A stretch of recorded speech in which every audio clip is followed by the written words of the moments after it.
drives you? I know part of it, but is there anything else that sort of really spurs you on? I think that just the passion of wanting to help other people not go through what I went through. Mm-hmm. And I know that, I can't change the world. I can't, but it's just that want to help other people because I've been through so many struggles. And I think that it's the way society is set up today. But I think that we much rather right now, like, go and record someone rather than help them. Mm-hmm. And I think that's just not the person I am. Absolutely. I think that I would much rather go and lend a hand. Yep.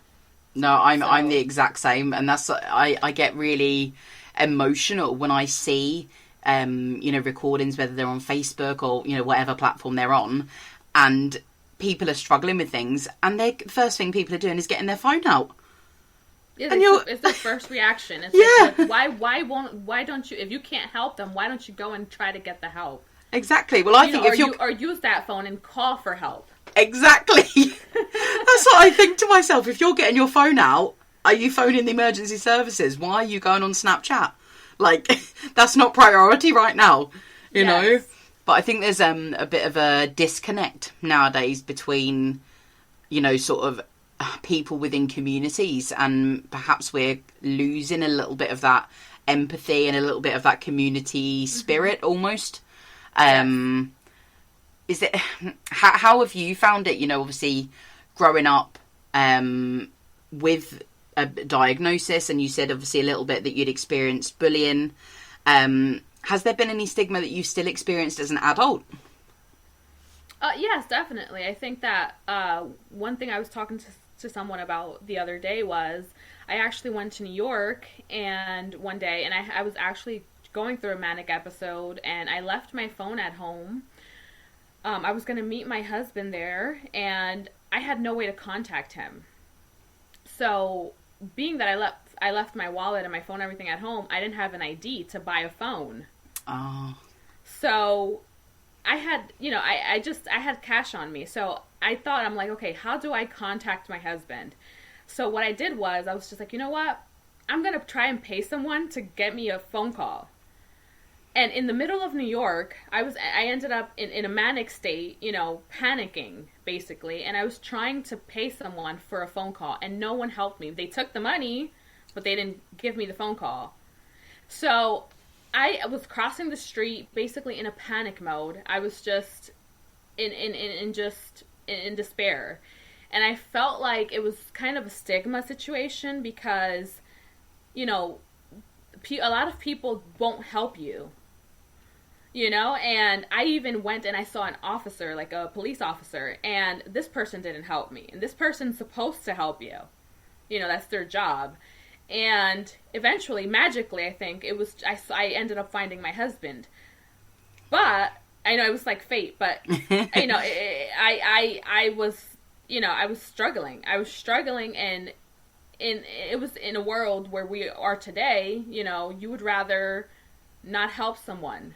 Mm-hmm. It's a shame though, isn't it, that we are seeing that movement away from kindness, and that part of my mission is to kind of bring the world back towards that, and more mindful interaction and empathy, and just being there for other people. I think a lot of stuff nowadays, because it's done through, there's so many things, that are done through technology, and I appreciate the irony of me saying that, as we are currently sitting here on technology. I know, it's like there wasn't even a payphone, like where's the payphones? I was looking for a payphone, it didn't work. That's it, people are like, what's a landline? Yes. What's that? And at that point, I'm just like, I'm actually trying to start a campaign or a organization. It's still in the works, but I'm trying to find something that for people that are struggling, and I'm still kind of in the works with it because it's in the baby stages, I guess. Mm-hmm. But because I've been through so many struggles, and I know what it is to struggle and go through all these situations, I want to build something where if you're struggling, whether it's financially or, because this is the thing, you can help someone by just saying thank you. Yeah. You can help someone by just saying, have a nice day. It doesn't necessarily have to be financially, but I mean, a smile goes a long way. Absolutely. That's what I always say as well. I'm always like, you don't know what that person is going through. Like when I would have been really low and feeling as if I, couldn't talk to people and couldn't engage, even just somebody flashing you a quick glance and a smile or just a wee head nod or a wave or something. And that made so much difference because you feel seen, you feel valued. Yeah. Or even just sitting down and listening to what they're going through. Absolutely. Listening to what they're going through and listening to whatever it is that they need to be heard. Mm-hmm. Because that's something we're losing touch on nowadays. No one wants to hear you. Everybody think is so self-focused that no one actually is kind of self-absurd. Like they just care about themselves kind of, and no one cares about the other person so much. Mm-hmm. No, it can be very, very draining, and it can also leave you kind of deflated, and that's why I think it's so important, that you have people like us that are standing up and are saying, do you know what? This isn't the way it should be. Let's go back to our kindness, and let's go back to making those real human connections and having, a genuine conversation. Let's talk to each other again. Yes. Say hello, say thank you, open doors, be kind to other people. And that's the purpose. That's, I think, my mission in life right now is to just help other people in that aspect, and I know I can't do it alone, but that's why I'm spreading the word, because that's what I think God created me to do, is just my self-expression, and that's the way I can help other people right now. So. If you don't mind me asking, the way you obviously said about God there, would you be a religious person, or do you have faith, or? I believe in God, but I think I believe in the universe and things. I think that I'm very open in that aspect. That's great. Thank you for sharing that. And do you feel as if, I know this may be something you don't want to answer, and that's fine as well. I know that there's a lot of discussion around sort of faith and how that affects people's mental health, particularly if people aren't, the standard 2.0 family or whatever the saying is, if they don't fit in these boxes. Do you feel that for you personally, has faith... has your faith strengthened, or has it changed at all, or is changed? It's honestly changed, because honestly, a lot of people will tell me just pray about it, stop taking your medication. Now, I will tell you, if you have diabetes, if you have a heart issue, and you just pray about it and you stop taking your medication and you actually just stop eating healthy, there's a saying in Spanish, and it says, "Ayúdate que yo te ayudaré," which basically means, and I'm not sure if it's in the Bible, but it's basically saying, help you. I will help yourself, and I will help you. Oh, okay. I haven't heard that before, but that's because I don't speak Spanish. So it's basically saying that God will. God will help you, but you have to help yourself. It's like, if you want to open doors for yourself, I'm here to help you, but it's like if you want a job, for example, right? You have to go and look for it. It's not going to come to your door. Well, I think that applies even, if people do have faith, or, whether they do believe in God, or if they don't, or if they believe in something else. I think that's a really nice principle, though, because it's like, it has to start with us. Yes, we need other people to help us spread the message and to help us bring these conversations and create those safe spaces. But at the same time, the only person... Exactly. Yeah, it starts with us. We have to work on ourselves first and accept that we need that help. And that can be scary, making yourself vulnerable. Exactly. Have you ever done any sort of, talking therapies? Do you find that helpful, or is that not something that helps? Counseling? Yes, I think that I've been in therapy since the age of 16. And at first I was not like, ooh, I was scared of it. But the reason why was because my mom was present, and, being that I was a minor, I got eventually to do it myself, and I found the right counselor, because that's something else I always say. You have to find the right person that suits you.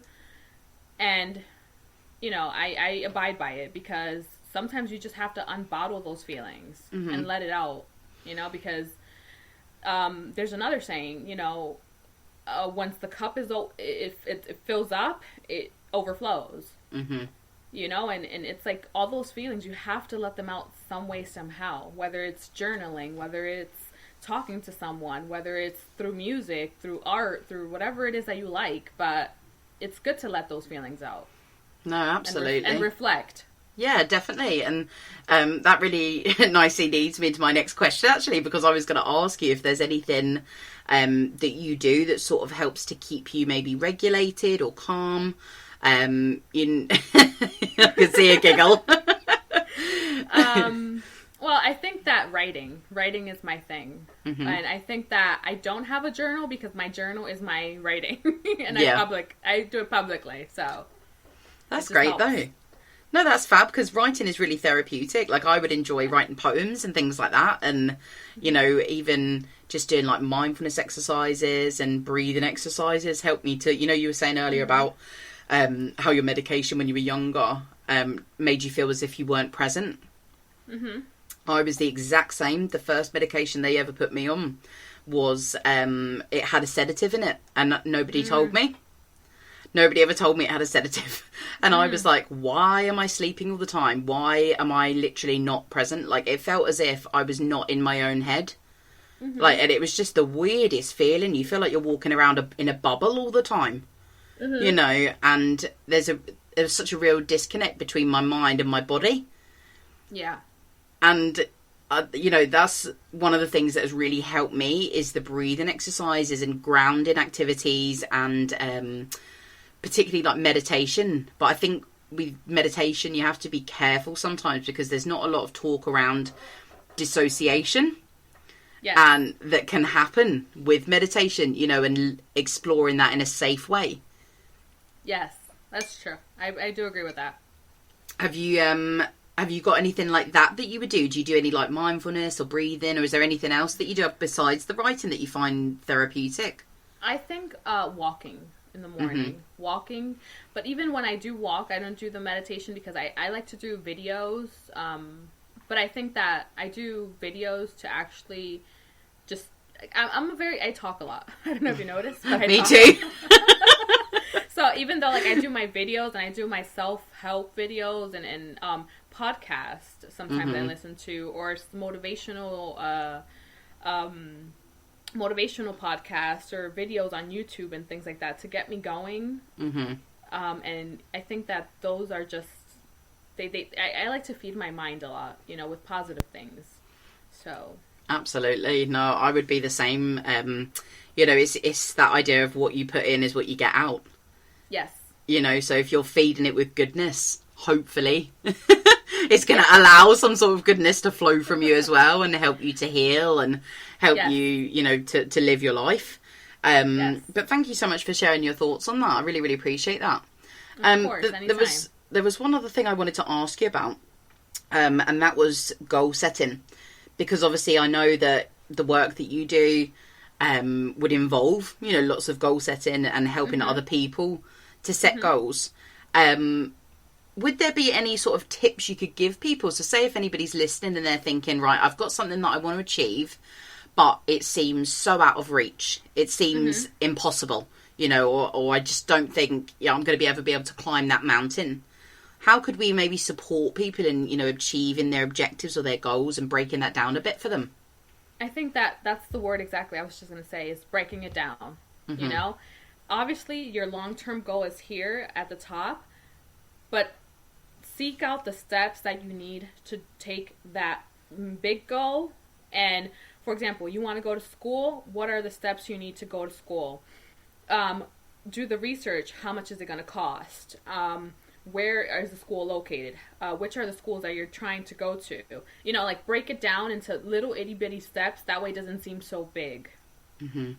That's great. Thank you. No, I definitely agree. I know particularly when I was very, very low, it can seem as if you're never going to get better and you're never going to, you know, achieve anything that you actually want to.